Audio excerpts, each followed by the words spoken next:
I used to seal people inside jars.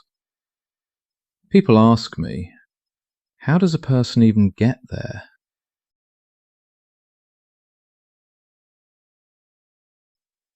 Like there's supposed to be some morning where you wake up and think, right, today I become something else.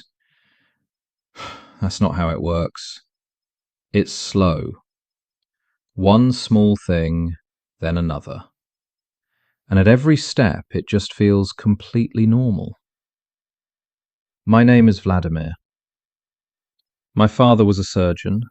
My mother was a doctor. A clean flat. Books on every shelf. Antiseptic in the hallway. And something warm always coming from the kitchen. I was not a bad child. I was just quiet. Other kids would be outside shouting, and I just didn't see the point. So I'd sit in the kitchen and watch my mother work. She had this way of holding the knife, very slow, very certain, and the blade would go into the meat and the flesh would just open, layer by layer, muscle, fat, sinew, everything exactly where it was supposed to be. I was 7 years old. I thought it was the most beautiful thing I'd ever seen. She'd pack the leftovers into jars afterwards. Tight, no air, very particular about that. One turn of the sealing key, and that sound. I asked her once, "Mum, why so tight?" She didn't look up. So nothing goes to waste, Volodya. So everything stays. I've thought about that sentence 1,000 times since then. My father used to say, on the table, everyone is the same. On the outside, different. On the inside, identical. He meant it as comfort. I heard something else entirely. After school, I applied to medical college. Didn't get in. Army, 2 years, came back, applied again. Didn't get in. My mother said, "That's all right, Volodya. You'll find your place." She was right, as it turned out. When she died, something shifted in me. Not broke. No, not broke. Just shifted. I lived in the flat alone. 2nd floor, Pionerskaya Street. Stopped opening the curtains at some point. There was no reason to let the light in anymore. The kitchen still smelled like her. Vinegar, bay leaf, and something sweet underneath. Something I recognized from being 7 years old at that table. I kept her jars on the shelf. All 63 of them. Empty. I learned to fill them myself. They just didn't see me. That suited me fine. I sat at the back of every classroom, 3rd row from the wall, 2nd seat from the window, same place every year. I never once thought to change it. Teachers only remembered my name when they needed a correct answer. Once the biology teacher stopped mid-lesson and said, "Dovgy knows human anatomy better than most adults." The class laughed. I didn't. I'd been reading my father's surgical books since I was 9. Not the simple ones, the ones with diagrams. Cross-sections of the human body, layer by layer. Skin, subcutaneous fat, muscle, bone. I used to sit at the kitchen table in the evenings, tracing them with my finger. My mother behind me at the stove. And on the shelf above her, the jars. Row after row, sealed tight. I'd look at the diagram, then at the jars, then back at the diagram. I didn't think anything of it then, not properly. At 16, I started going to the market just to watch.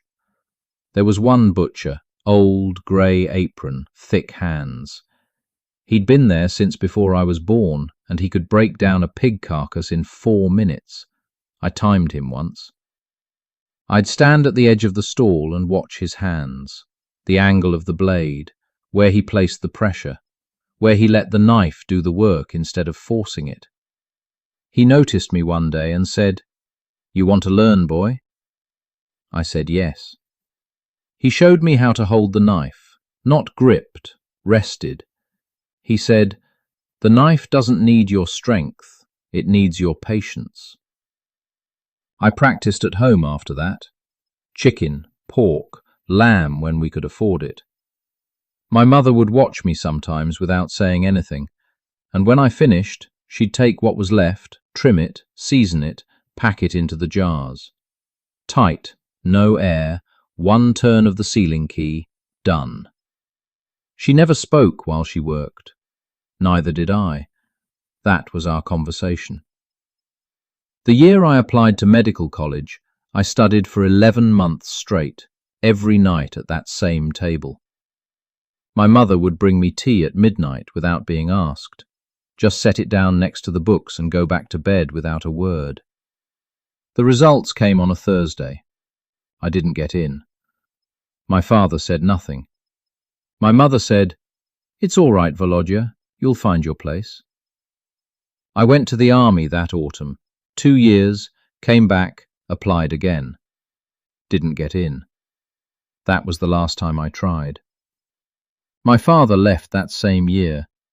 He met someone, a nurse from his department, told my mother on a Sunday afternoon. I was in the kitchen. I heard everything through the wall. He moved out within a week. My mother didn't speak for 3 days after that. She just sat in the kitchen and didn't move, didn't cook, didn't touch anything. Behind her on the shelf, 63 jars. All of them full, all of them sealed, all of them waiting. I made tea. She didn't drink it. After 3 days, she stood up, tied her apron, looked at the shelf for a long moment. I don't know what she was thinking, I never asked. And then she reached for the sealing key and began again. She never mentioned my father after that, not once. Some things, I suppose, you just don't speak about. You just continue. She was on the kitchen floor when I found her. On her side, one hand under her cheek, like she'd just decided to lie down for a moment. The stove was still warm. There was a pot on the burner. Soup, I think. She'd been making soup. And the smell of it filled the whole flat. Bay leaf, onion, something sweet underneath. I stood in the doorway for a long time. I did not call anyone, not that day. I sat down at the kitchen table, right where I always sat, and I just looked at her. January grey light through the curtains. That flat colour. Everything looked already finished. I made tea. I don't know why I made tea. I just needed something to do with my hands. She was there for 2 days. The flat was so quiet. I suppose I was not ready for that kind of quiet. The jars on the shelf behind her, 63 of them, all sealed, all full. They looked the same as always. Everything looked the same. Only she was different. On the 3rd day, I called.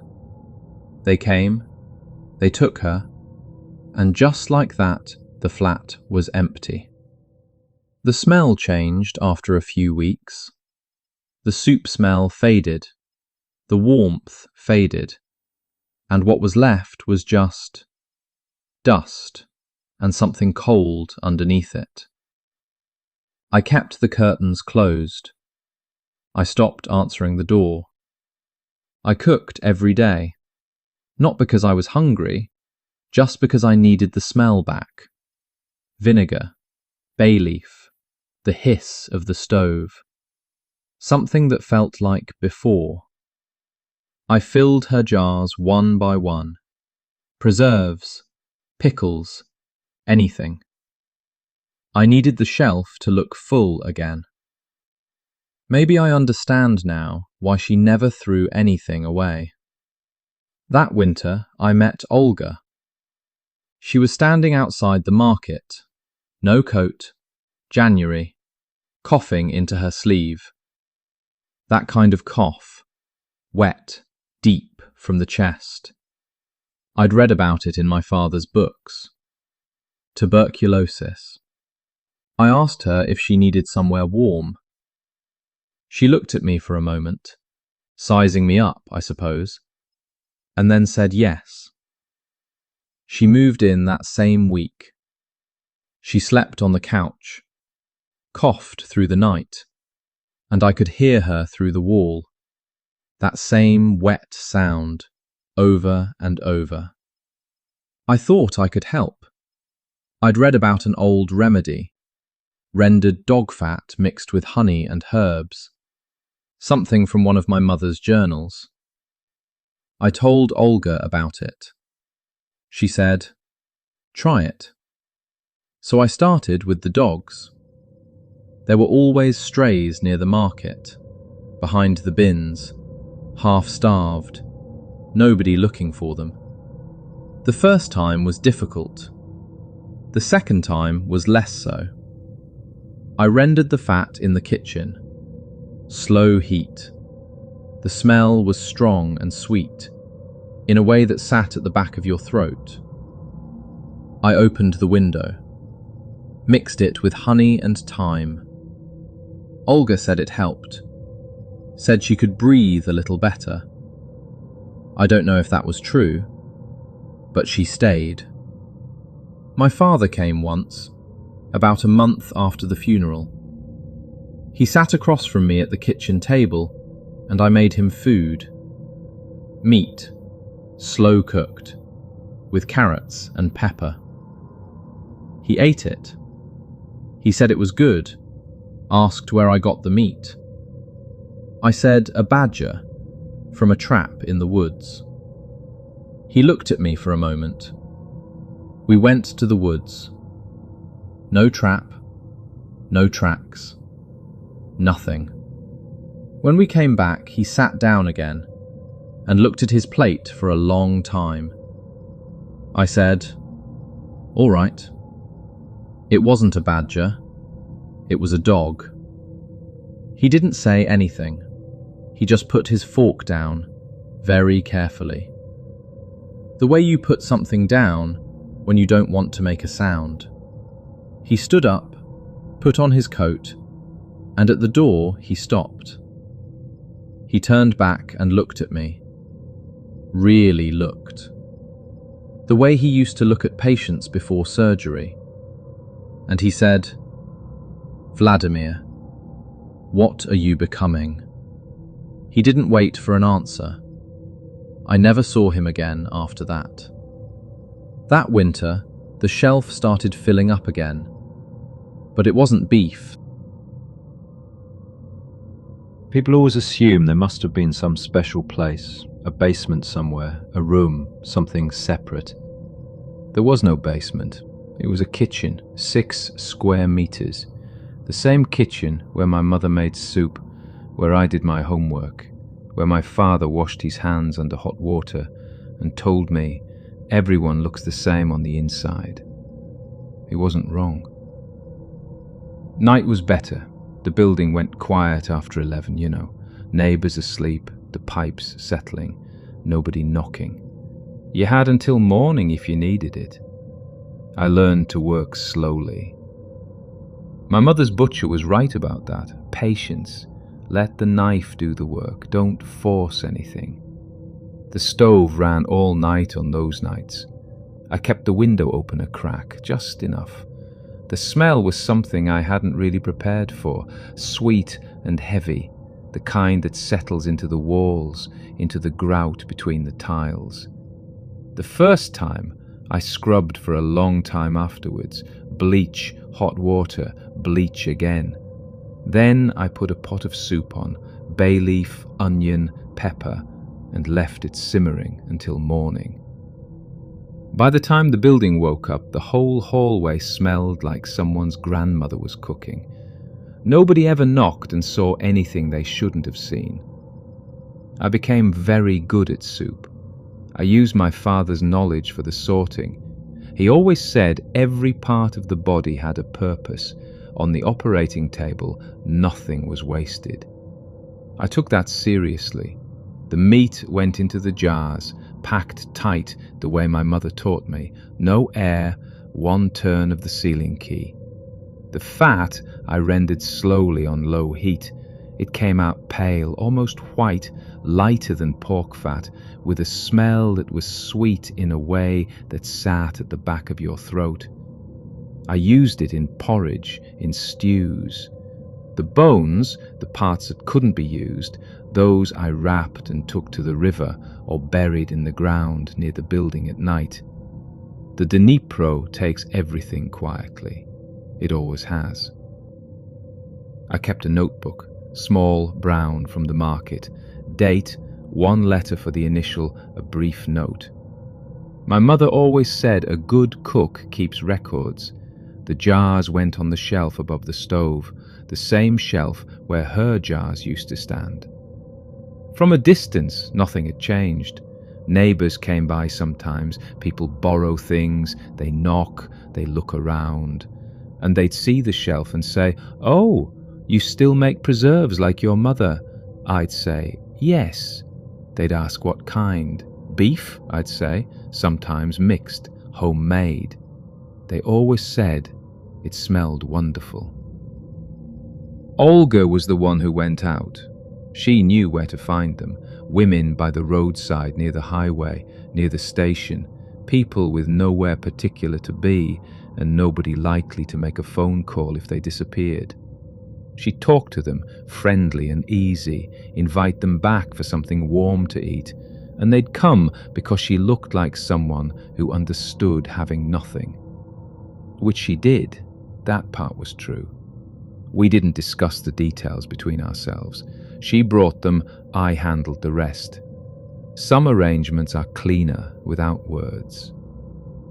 There was a period that second winter when there was simply too much. More than the shelf could hold, more than I could use. I had the dogs running alongside everything else, and it all added up. I remember thinking about it practically, the way you think about a garden that has produced more than you expected. You find a use for it. You don't waste. So I started selling the surplus at the market, handwritten labels, priced low so it would move and nobody would look too carefully. A woman 3 streets over came every week, said her husband couldn't get enough of it, asked what I put in. Bay leaf, pepper, a little garlic, I said. She said there was something else, something she couldn't quite name. Something that made it different from anything she'd bought before. What I couldn't sell, I gave to a neighbour for her cat. She said the cat loved it.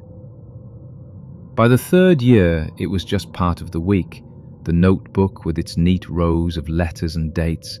Tuesday for the jars, Thursday for the market. The building quiet after 11. The soup on the stove by morning. I slept well.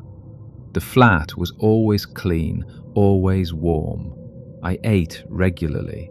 I had a system. The system worked, and I saw no reason to change anything. I think that's what people don't understand, you know. They imagine it must feel like something heavy, constant. But after a while, it didn't feel like anything. It was just Tuesday. The notebook had 41 entries by the time they came. I made one error in 4 years. One. Everything else was controlled. The system worked. The shelf was full. The notebook was accurate. Nobody had ever knocked and seen anything they shouldn't have seen. One error. His name was Andrei. I knew him from the cemetery. We had spoken a few times, nothing more than that. He came by one evening in January with his girlfriend, Irina. They were cold, they were hungry, and I made food. I opened one of the jars from the back of the shelf, heated it on the stove, served it at the kitchen table with bread. They ate well. Andrei had 2 portions. I don't know what made me say it. I looked at him across that table and said, "Do you know what you just ate?" He laughed. He actually laughed. He said, "Vladimir, you can barely kill a chicken." I remember the way that laugh sounded in that kitchen, the way it bounced off the tiles. I had 41 entries in the notebook on the shelf behind him. 41. And he was laughing. I picked up the knife from the counter. 10 strikes to the chest, 5 more to the back. I counted. I always counted. Irina didn't scream. I think the shock took her voice. She sat at the table and watched, and then she just stayed. For 2 days she stayed at that table. I worked around her. The stove ran all night. The smell filled the flat the way it always did, heavy and sweet, settling into the walls. I opened the window a crack. I put soup on by morning. She watched all of it. On the 3rd day, I went out for a shovel. There were things near the building that still needed burying. She was gone when I came back. They came that same evening, 4 of them. I heard the knock. I opened the door and I said, "Come in." Just like that. "Come in." They moved through the flat slowly, opening cupboards, checking the stove, lifting lids. One of them stopped at the shelf and stood there for a long time without speaking. 120 jars, neat rows. The same shelf where my mother's jars used to stand. They found the notebook on the table. 42 entries, dates, letters, brief notes in my handwriting. Then one of them called the others over to the shelf. He was holding a jar up to the kitchen light, one from the back row, one I hadn't checked carefully enough. Inside, pressed against the glass, was a small piece of skin, pale, soft, with a tattoo on it. A rose, I think, on the left forearm. I hadn't noticed it when I was working. I should have been more careful. I knew that immediately. I knew it the moment the detective turned from the shelf and looked at me across that kitchen and said nothing. He didn't need to. At the station, I told them everything. I showed them the notebook, explained the system, the dates, the categories, the shelf. I thought if I was precise, they would understand I was not careless, that I had a method, that nothing had been wasted. I suppose the detective did not understand. At the end of the first interview, I asked if it was possible to request the death penalty. I said my case was a special one. I said I did not want life. I said I would prefer to be finished. The detective looked at me for a long moment across the table. He said, "Don't worry. You'll live a while yet." He was wrong about that, as it turned out. Vladimir Dovgy died in custody on the 11th of October, 2004. He was 41 years old. The trial never took place. The true number of victims was never established.